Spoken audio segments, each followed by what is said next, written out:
food or drink sucks even if most people won't admit it. Blaine 1201 said, "Any food that pretends to be another food. It's never good. I have friends that act like they can't tell the difference between rice and cauliflower rice, and I know it's make-believe. There is no way they can't taste the difference. I'm like this with almost any substitute. Just call it what it is and roll with it because I'm skeptical of all of them at this point." Muradnam Mislar said, "I grow apples in our backyard in Wisconsin, and we have these two apple trees that grow ghost white apples. I believe they're the white cloud variety, and Cortland's red ones. These are fresh off the tree. The white ones are already mature and I picked some to enjoy in my room. Here's an interesting apple fact for you. Every pip, seed, within an apple is genetically different from the tree it came from. Humans found out ways to clone the parent by grafting branches to each other. But every apple seed inside the apple is each genetically different, so if you plant a Honeycrisp pip it'll be an entirely different apple. You have to graft from a parent Honeycrisp tree to get another Honeycrisp tree. Nature's diversity in apples is amazing. New varieties of apples grow in nature here in Wisconsin, and the number of variety is astonishing. My nerd obsession and passion is nuclear weapons, but fruit has tons of interesting info too. And another fruit fact for you is this. The original citrus species was pomelo, citron, mandarin and pepita. All the lemons, limes, oranges, and others you see today are hybrids. Grapefruit is a hybrid too." Ion Moon said, "You all ain't playing right. It says even if most people won't admit it, but then you are listing things that most people would agree is gross. SMH. But I have to throw this out there, because even though I cannot believe someone thought this was a good idea, the entire bag disappeared at our lake house this year, so everyone else but me seemed to like them. The new Oreos with Pop Rocks in them. WTF. And I didn't know until it was in my mouth. Just thought they were red, white and blue, for the Olympics, but normal flavored. I didn't expect fireworks in my mouth. And somehow it was worse that they weren't flavored. No. Just no. They need a much bigger warning label." Starks Thurbastard said, "As someone who finished the whole package in one night, I really got to agree with you. Now I'm a sob who loves Oreos and I try every new style I see, but those ones I will not buy again. The popping hampered my ability to taste the Oreo and I didn't get any of the tasty Pop Rocks flavor. So to me it ruined both for no gain. I'm real glad they keep trying though. I really enjoyed the salted caramel brownie recently." Matimio said, "For people saying artificial cherry flavor reminds them of cough syrup, it's interesting how this is generational changes by decade. My wife hates artificial cherry got this reason, and I don't. But I hate artificial orange citrus for this reason and she doesn't." Edited, "You all are terrible lol." Edit 2, "So I asked my wife to make sure in her perspective why she hated cherry, and cherry was her 80s flavor, but she said grape was the 90s flavor and not orange like I thought as a 90s youth. This made me ask my mom and she said my stuff was orange flavored, but also I always got the prescription meds from the hospital because of my asthma. Not over the counter, which was grape. Mom was an ER nurse, so I'm going to believe it, but to your own research lol." People in the comments saying root beer in other countries is super interesting. Elysian Synthetics said, "Natural means that a plant or animal created all of the chemicals. It's totally irrelevant. A molecule that I make in a lab is not somehow different than the same molecule made in a plant's lab. It's cells. Also, if I genetically engineer an algae or fungus that produces orange flavor compounds, I can advertise that as natural orange. So, it's really not something to pay attention to, it's marketing. Most flavoring out there comes from essential oils. That is my main expertise. The MLM Karens rubbing lavender oil on their heads to cure cancer are a tiny part of the global essential oil market. The flavor and fragrance industries consume almost all of the global production. Essential oils are farmed commodities just like corn or soy or anything else. Industrial raw materials." Walvern76 said, "Grape flavor is Concord grapes, which we don't normally consume in America anymore, as we have red and white grapes. It is grape flavor, but not the kind you're used to. Similar with our typical banana flavor, an extinct kind, now only artificial. The flavor is of a breed that no longer exists. Grape flavor does exist in Concord grapes, but you need to hunt in specific stores to find that." Earthworm Jim 91 said, "Mostly because bananas are grown as monocultures. They're extremely susceptible to blight and pests. Which happened to the Gromicle. A fungus that causes what's called Panama disease hit the big plantations and basically wiped out the bananas. It's now only able to be grown on tracts of land that the fungus never infected. Plantations switched to Cavendish because the Cavendish bananas were far more resistant to the fungus. The same fungus adapted and is starting to affect Cavendish bananas, and another fungus called black sigatoka is also hitting them. The Cavendish will likely disappear relatively soon as well. Van Hut said, "Yes, I would much rather only occasionally eat something as a treat than swap it for a healthier version that only just tastes enough like the original that people can convince themselves it's basically the same. Fat and salt and sugar are essential to so many flavors that cannot be replicated without them." McFly 82388 said, "Anything with stevia in it. I was doing keto and tried doing the stevia sweetener for the occasional treat. Yeah, sure things tasted sweet, but then there's this soapy artificial taste that I have never been able to get used to. Blah.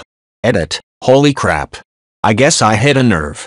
Thanks for the awards, I don't know what they do. For what it's worth, all artificial sweeteners taste awful to me, but stevia is the worst of them all. I get headaches and an itchy tongue from some of the others like erythritol." Talbert said, "I actually have celiac disease and I eat gluten-free bread only a handful of times per year because it's so lousy. I was never a big bread person anyway, so it wasn't hard for me to give that up. Luckily there's pretty good substitutes for most other things, but gluten-free bread is not good, and if you eat it when you don't actually need to be gluten-free, you're nuts." Julie Isis said, "A bit of science here, gluten is what gives baked goods stretch. So like a stretchy, chewy baguette has a lot of gluten, but a crumbly biscuit or crispy cookie doesn't have much. In fact, regular biscuits are made in such a way to minimize gluten formation. You can get pretty decent gluten-free baked goods on the crumbly end on the spectrum, but bread is kind of the final frontier." Edit. Yes, you still have to use a flour substitute if you want something to be completely gluten-free, but those subs are far more successful for crumbly treats. Lousy at Handle said, "It was ruined in the 50s. Growers were paid based appearance, on how dark red the skin was, so they bred for that.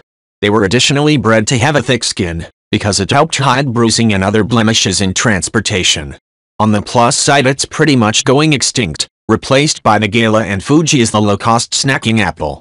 The original cultivar of the Red Delicious is now referred to as the Hawkeye, if you feel like taking a trip back in apple history." Edit. Yeah, I know apples are not bread. Poor choice of words. Seago said, "Also, we live in a world where gummy candy is just a fact of life. Jelly beans, chuckles, dots, gummy worms, Swedish fish, Mike and Ike's, sour cherries, etc. etc. However, before Turkish Delight made its way to Europe, 1800s? 1700s, that was not a thing. That's why it gained such popularity. Imagine living your entire life and you've hardly ever eaten many confections, and never even heard of a gummy candy. And someone gives you some Turkish Delight. It might be the best thing you ever ate. Hell, I still can't avoid finishing a box of Mike and Ike's, and I've been eating them since I was a kid." Magic Blaster said, "It is not explicit stated, it is heavily implied however. Turkish Delight, please, your majesty," said Edmund. The queen let another drop fall from her bottle onto the snow, and instantly there appeared a round box, tied with green silk ribbon, which, when opened, turned out to contain several pounds of the best Turkish Delight. Each piece was sweet and light to the very center, and Edmund had never tasted anything more delicious. He was quite warm now, and very comfortable. While he was eating, the queen kept asking him questions. At first Edmund tried to remember that it is rude to speak with one's mouth full, but soon he forgot about this and thought only of trying to shovel down as much Turkish Delight as he could, and the more he ate the more he wanted to eat, and he never asked himself why the queen should be so inquisitive. Kate 2.718 said, "The whole opening to the book is great. There was a boy called Eustace Clarence Scrubb, and he almost deserved it.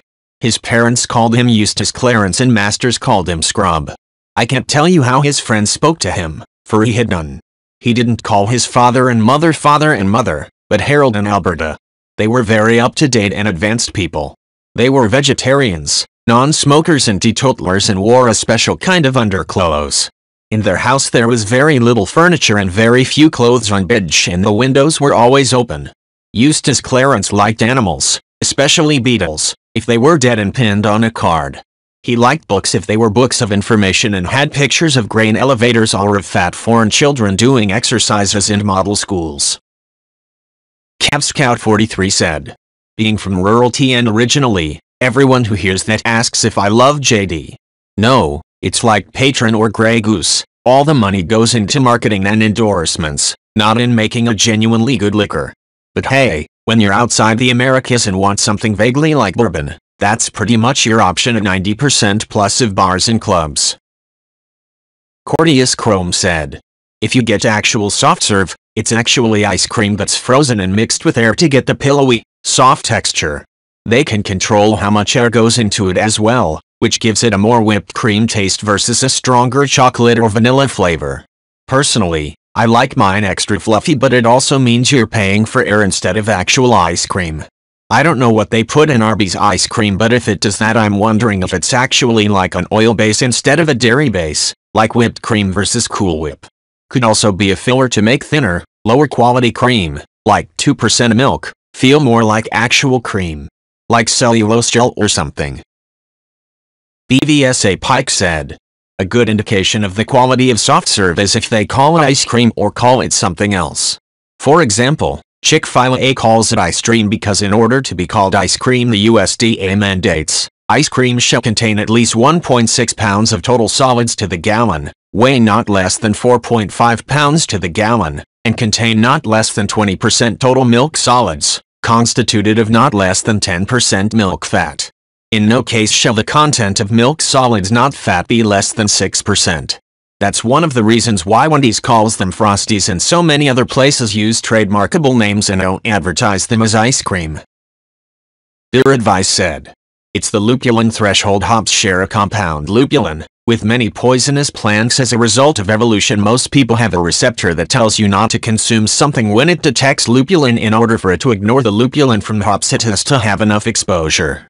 I used to detest IPAs but had to try tons for work, and one day I tried one and tasted mango, juniper, etc. So it's not exactly an acquired taste in that you don't slowly warm up to it the way you would with, say, wine or coffee. That said, yes, the market is absolutely oversaturated with IPAs. False Guess said, for me, anything that is sugar-free or a sugar substitute.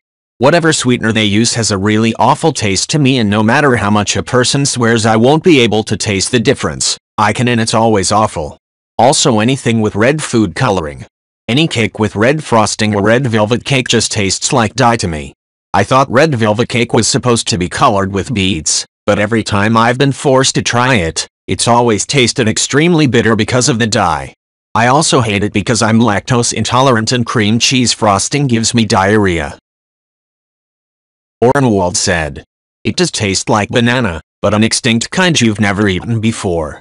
https://www.google.com/errorquestionmark/source=web/and artificial banana flavor taste bananas %23 text %3d 1% 2520 2520 break %2520 down %2520 the to %2521 2520 compound %253 a %2520 isoamyl %2520 acetate %26 text %3DSO %2528 27s %2520 not %2520 the %2520 the flavorful %2520 is %2520 they %2520 used %2522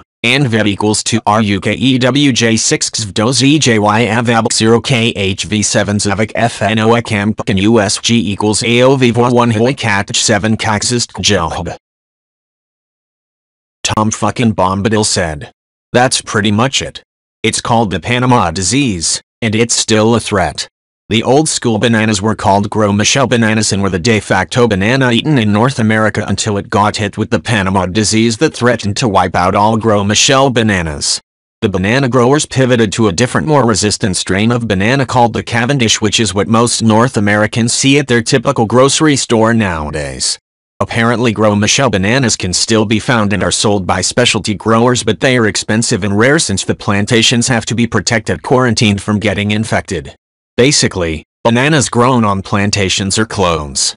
So plantations are screwed if there is a disease or fungus, because if one banana plant is susceptible to the disease, then that means every banana plant grown in that area is also susceptible. Portable, I said. I got yelled at in a psych ward for making a scene at the dining room years ago. I was told to sit in a certain place and I begged to be allowed to just stand anywhere else, but nope. So, I sat down, right next to another patient who had liver for dinner 30 seconds in, and the smell has me heaving, but nope. Sit down, shut up and stop making a scene. Then I puked everywhere. They were pissed, but at least I could finally leave. I can't understand how anyone eats that stuff deliberately. Diamond said. I actually like these. Not all flavors, but most of them. A few years ago, I made a conscious choice to cut sugary drinks out of my diet, but the problem I ran into was that water is just completely flavorless. It's great if you're genuinely thirsty, but far too bland to have with a meal. I don't know why, but I like to drink something with flavor when I'm eating. Iced tea is a good solution to this, and it's what I usually order at restaurants. But I don't always have the motivation to make iced tea at home. So I decided to try La Croix, and it turned out I really like them. So that's what I usually drink with my food. Abyss staring back said. Coconut water. Disgusting. That shit tastes like what I imagine the water after a pedicure would taste like. Just toenails and garbage juice. I will never understand how people manage to gag that shit down. More for all y'all that love it. Edit. Spelling. Croella said. I'm very doubtful the majority of Aussies will call it bad, but even I will admit it's not for everyone. Not me though, give it to me any day. The tried and true method of toasted bread, butter and a small portion of Vegemite is such a good quick breakfast. On its own by the spoonful, yeah, no. It's going to be overly salty. I will also double down here and say the smell isn't exactly screaming for an invite. Category Kiwi said. Kiwi here. Glad you specifically mentioned buttered toast. It has a significantly different flavor when there is butter. You cannot just slap that shit on unbuttered bread like you can with many other spreads unless you specifically enjoy that bitter tang overpowering flavor. Getting a good butter-Vegemite ratio is very important. But it's also okay to just have different tastes and not like certain foods. Plenty of cultures have food that is generally off-palate to people in other cultures. Within the Meadow said. Before writing off the concept of drinking vinegar for fun, try a shrub. A strawberry and basil shrub is one of the most delicious and refreshing beverage bases I've ever encountered, and they're absurdly easy to make. The general form is you combine vinegar, apple cider is the common suggestion, but I like to start with red wine vinegar instead, strawberries, basil, and some form of sugar. That last is done to taste. Then you either let it all mingle together for a week in the fridge, after which you strain it out, or you simmer it all together. Heating will alter the flavor considerably, but it also means you can reduce it to a rather thick, highly flavored, and very acidic syrup. Add a tablespoon or two to sparkling water, and it's basically the taste of summer. Spider-Mom4 said. I am always buying different brands of seltzer, and I gotta say, not sure how anyone can tell a difference between brands. They all taste like carbonated water with a hint of flavor. Not sure how you mess that up.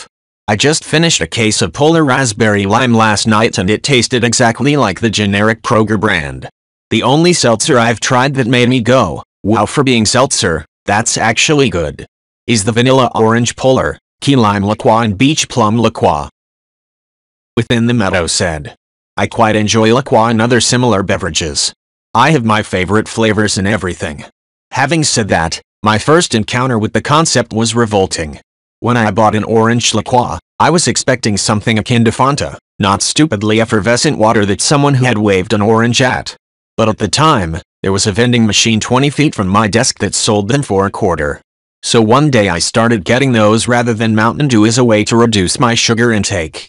These days, gaining a proper soda is a once-in-a-blue-moon thing, and I can rarely finish even a single can because they're so brutally sweet.